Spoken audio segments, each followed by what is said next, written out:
Adesso ci siamo. Ecco, grazie. Sì, anche perché era saltata la prima parte del suo intervento che annunciava la discussione della mozione. Allora, con questa mozione vogliamo portare all'attenzione del Consiglio, di cui sono primo firmatario, ovviamente con me condivide anche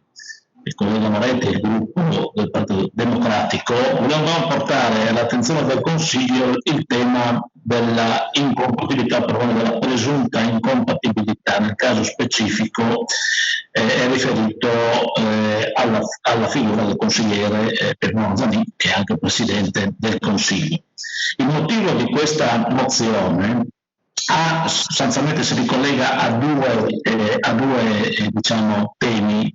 che devono essere cari ai consiglieri e membri di un'assemblea qual è quella del Consiglio regionale.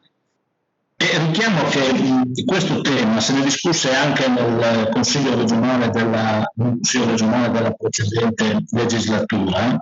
quando proprio con una mozione presentata dai colleghi Riccardi, Marini, Ziterna, Novelli e Anna, mozione 134 del 2015,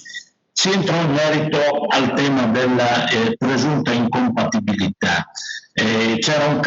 due casi che avevano sollevato e che sono stati risolti poi in giunta per le elezioni, in quella fattispecie specifica.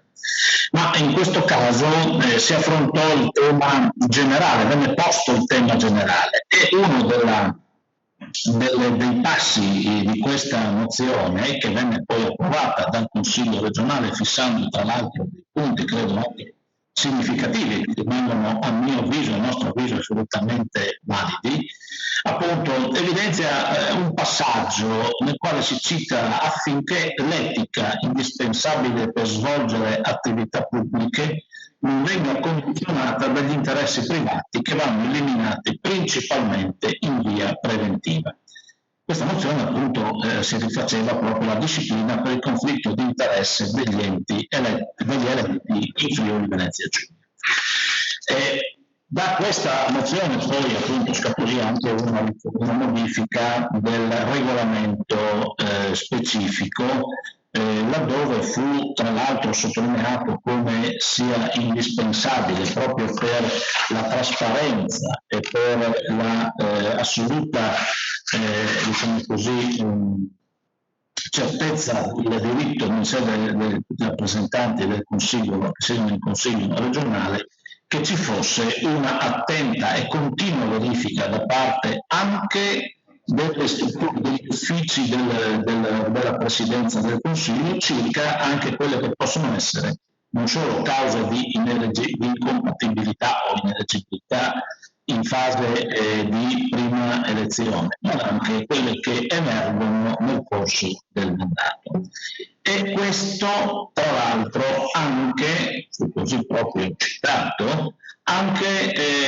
a seguito di ciò che si legge sulla stampa in materia di conflitto di interessi, sempre un passaggio di questa mozione che venne poi fatta propria dall'intero Consiglio.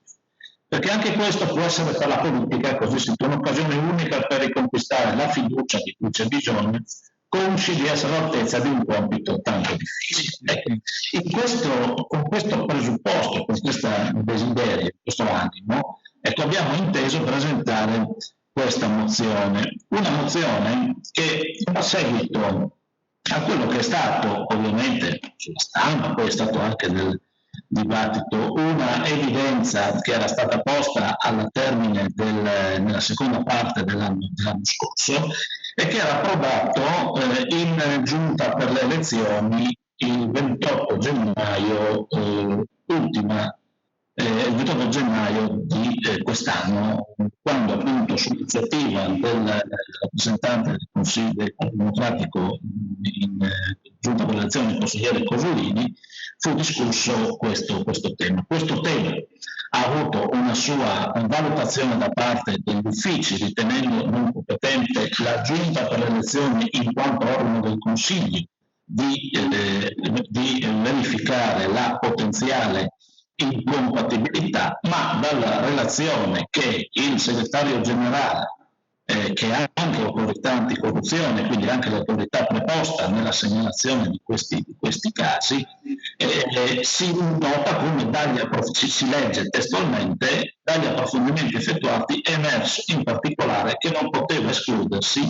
in presenza di determinate condizioni la sussistenza delle cause di incompatibilità di cui l'articolo 12,4 lettera A del decreto legislativo 39/2013. E con nota del 10 gennaio 2020, sempre il segretario generale, appunto, che è l'autorità proposta in questo senso, al consigliere interessato e al direttore generale di MTF, in qualità di responsabile di produzione di MTF SRL, che è di fatto il soggetto presso il quale il consigliere regionale esercitava una funzione, al fine di poter procedere alle verifiche di competenza. Ora, noi non entriamo ovviamente in merito a quelli che sono i rapporti poi che intercorrono all'interno di una società privata, e non è nostro compito. Però è evidentemente il nostro compito, credo, è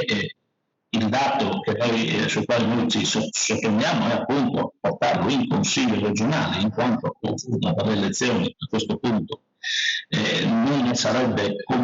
competente, almeno questo per affermazione del segretario generale. Vogliamo evidenziare, abbiamo voluto evidenziare in questa mozione questa condizione, anche perché la Giunta prende infine atto dell'impegno del Presidente Zanin, sempre questo è citato nel verbale del 28 gennaio, a riferire ai componenti della Giunta stessa sugli sviluppi della vicenda. Ora, quando noi abbiamo presentato la mozione il 1° ottobre, a quella data non era più stata convocata la Giunta per le elezioni, né alcuna comunicazione era stata formalmente riportata né al Consiglio né alla Giunta stessa. Abbiamo notizie che dopo la presentazione della mozione è stata convocata la Giunta per le elezioni, ma credo che potrà riferire intanto il mio collega Cosolini. A questo punto, siccome tra l'altro il Presidente del Consiglio, anche esercitando le sue funzioni, ha anche una delle prerogative fondamentali riferite verso il Consiglio, che è appunto il fatto di esserne il rappresentante in primis e il tutore, il garante dell'imparzialità, delle prerogative, dei diritti dei consiglieri, assicurando il rispetto anche di quelli che sono le richieste e le valutazioni dell'opposizione. Il nostro è anche un richiamo al Presidente in tal senso, che sempre all'articolo 6 del regolamento del Consiglio esercita questa funzione anche avvalendosi dell'ufficio di presidenza. Questo è proprio l'articolo 6. Quindi nella mozione sostanzialmente noi che cosa chiediamo a questo punto all'Assemblea? Di impegnare a questo punto il Presidente, per tramite proprio dell'ufficio di presidenza del Consiglio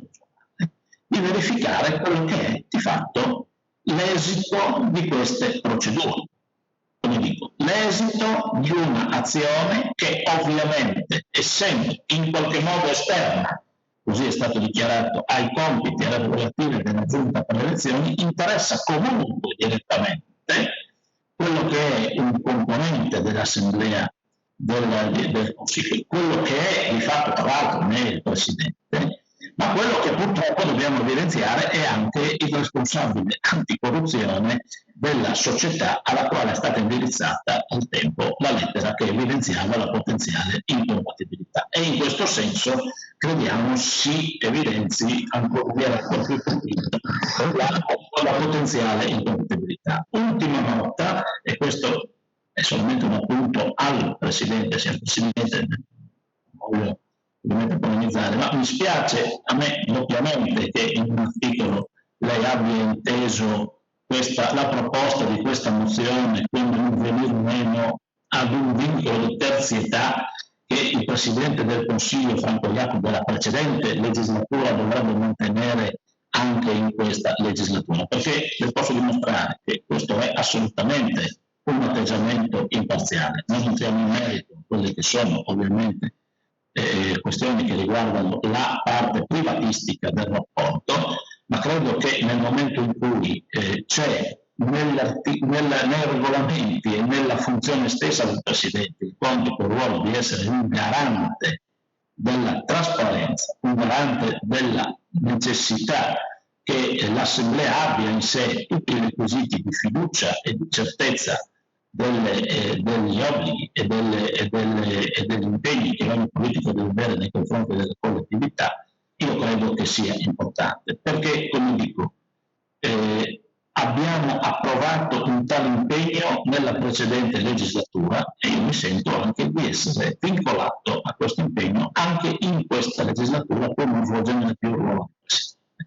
Quindi in questo senso appunto la richiesta che sia l'ufficio di presidenza a verificare quello che dovrà essere appunto la procedura e quindi l'esito di questa procedura. Grazie.